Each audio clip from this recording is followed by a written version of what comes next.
1967 was one of the most turbulent years in American history.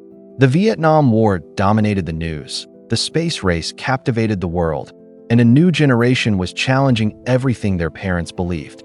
But while the nation focused on those headlines, another battle was unfolding in Detroit.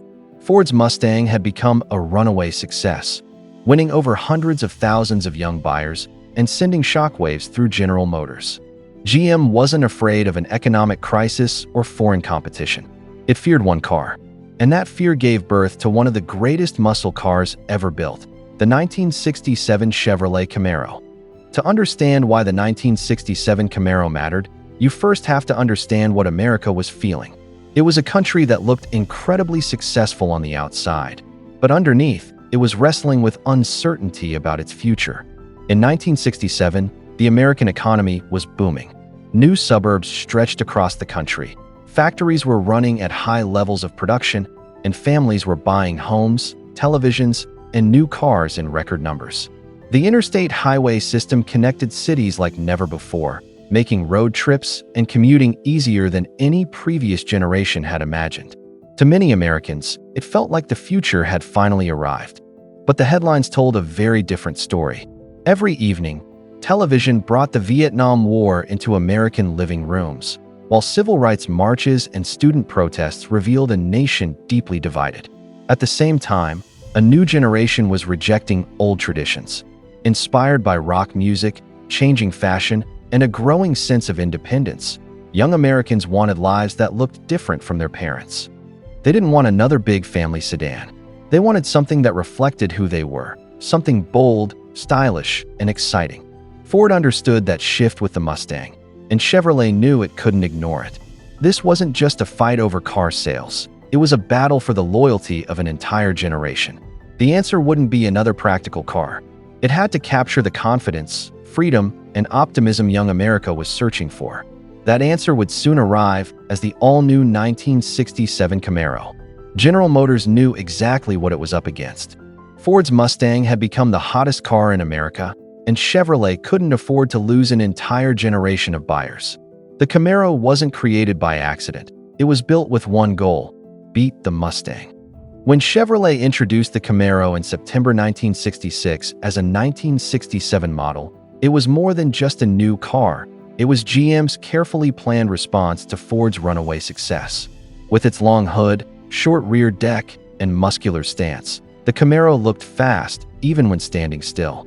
It combined sporty styling with everyday practicality, making it equally at home on city streets, winding highways, or the local drag strip. But Chevrolet knew great styling alone wouldn't win the battle. The real advantage was choice. Buyers could select an economical inline-six, a lively small block V8, or the thunderous 396 big block. Drivers seeking sharp handling could choose the new Z/28, while others preferred the comfort and style of the Rally Sport or the freedom of a convertible. Instead of building one perfect car, Chevrolet built a Camaro for almost every dream. That was the Camaro's greatest strength. It wasn't just selling horsepower or good looks. It was selling freedom, individuality, and possibility. In a time of uncertainty, the Camaro gave young Americans something they could truly call their own, turning Chevrolet's response to the Mustang into one of the greatest performance cars in automotive history. When we picture a 1967 Camaro today, it's easy to imagine collectors spending six figures at an auction. But that's not who Chevrolet built this car for. The original Camaro buyer was someone much more relatable, an ordinary American chasing an extraordinary dream. The typical Camaro buyer was in their 20s, part of the baby boomer generation that was rapidly reshaping America. Many worked in factories, steel mills, auto plants, construction, or the booming aerospace industry. Others had just graduated from college, or some buyers were young servicemen, either home on leave or beginning to return from military service. For the first time in their lives, they had a steady paycheck and the freedom to spend it on something they truly wanted, not just something they needed. They weren't wealthy. They weren't celebrities. They were young Americans who believed the future was theirs to build. And for many of them, that future began with a set of car keys. Picture a Friday afternoon in 1967. The factory whistle blows. The workday is over, and a young worker walks across the parking lot toward his brand new Camaro. The chrome catches the evening sun as he opens the door, slides behind the wheel, turns the key, and hears the deep rumble of a Chevrolet V8. In that instant, the stress of the workweek disappears. The Camaro isn't just transportation. It feels like a reward for hard work and a symbol of independence. But the Camaro wasn't only for young men. Chevrolet also attracted young couples and professional women looking for a stylish, sporty car that was practical enough for everyday life. Convertibles rolled along the California coast, while hardtops filled drive-in restaurants and Friday night cruising strips across America. Whether it was a first date, a weekend road trip, or simply showing up with friends, the Camaro quickly became part of everyday memories. It fit perfectly into the growing car culture of the late 1960s, where parking lots became car shows and every traffic light felt like the start of a friendly competition. That's what made the 1967 Camaro so special. It gave ordinary people the feeling of owning something extraordinary. Most buyers couldn't afford a Corvette, but they didn't need one.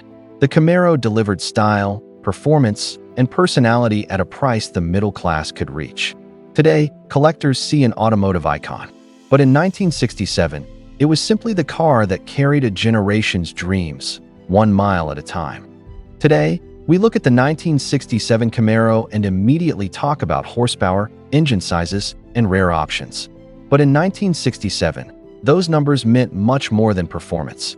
They represented freedom, confidence, and a country that believed tomorrow would always be bigger and better.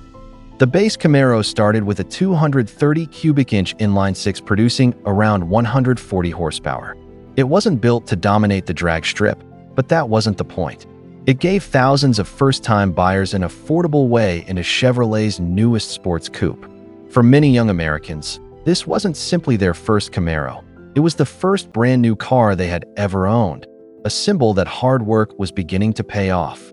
As buyers climbed the option list, the excitement only grew. Chevrolet offered several small block V8s, including the popular 327 cubic inch engine with up to 275 horsepower, delivering the perfect mix of everyday comfort and thrilling acceleration. But if you wanted everyone on Main Street to notice you, Chevrolet had something even bigger. The legendary 396 cubic inch big block V8 transformed the Camaro into a true muscle car, producing up to 375 horsepower from the factory. And in 1967, with gasoline costing only about 33 to 35 cents per gallon, few buyers worried about fuel economy. Horsepower wasn't something you apologized for. It was something you proudly showed off. The Z/28 offered a different kind of performance. Built to qualify Chevrolet for Trans Am racing, its high-revving 302 cubic inch V8 focused on balance, precision, and handling rather than brute force. It proved that the fastest car wasn't always the one with the biggest engine. Buyers could pair their engines with a 4-speed manual or an automatic transmission, add front disc brakes, Pause traction, the stylish Rally Sport package, or the aggressive Super Sport trim. Chevrolet wasn't selling one version of success. It was letting every customer define success for themselves. That's what made the 1967 Camaro so special. Every engine, every option, and every trim level reflected the optimism of its time. Before emissions rules, fuel shortages, and rising insurance costs changed the industry forever, the Camaro represented an era when American engineers were free to chase one goal above all else: building cars that made people smile every time they turned the key. If you bought a brand new Camaro in 1967, you probably believed the future would bring even more horsepower, bigger engines, and faster cars. But history had other plans. By the late 1960s, the muscle car wars were reaching their peak. Every manufacturer wanted to build the fastest car in America, and each new model seemed more powerful than the last. To enthusiasts, it felt like there was no limit to what Detroit could achieve.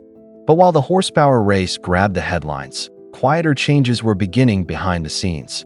Insurance companies noticed that high-performance cars were costing more to insure, especially for younger drivers. At the same time, growing concerns over air pollution and road safety prompted lawmakers to push for stricter emissions and safety regulations. Within just a few years, those changes transformed the industry. Engines lost compression, horsepower ratings declined, and new emissions equipment reduced performance. Then came the 1973 oil crisis, sending fuel prices soaring and ending the carefree era of cheap gasoline that had helped muscle cars thrive. The first Camaro owners never saw it coming. As they cruised America's highways with a V8 rumbling beneath the hood, they believed they were driving into the future. In reality, they were enjoying the final chapter of a golden age, one that would soon disappear, leaving cars like the 1967 Camaro as lasting reminders of an era that could never be repeated. More than 50 years later, the 1967 Chevrolet Camaro is remembered as far more than Chevrolet's answer to the Mustang. It became a symbol of an era when America celebrated freedom, performance, and limitless optimism. Every restored Camaro represents the dreams of a generation that believed the open road promised endless possibilities. Born from fierce competition, it ultimately became one of the greatest icons of American automotive history, inspiring enthusiasts and collectors around the world.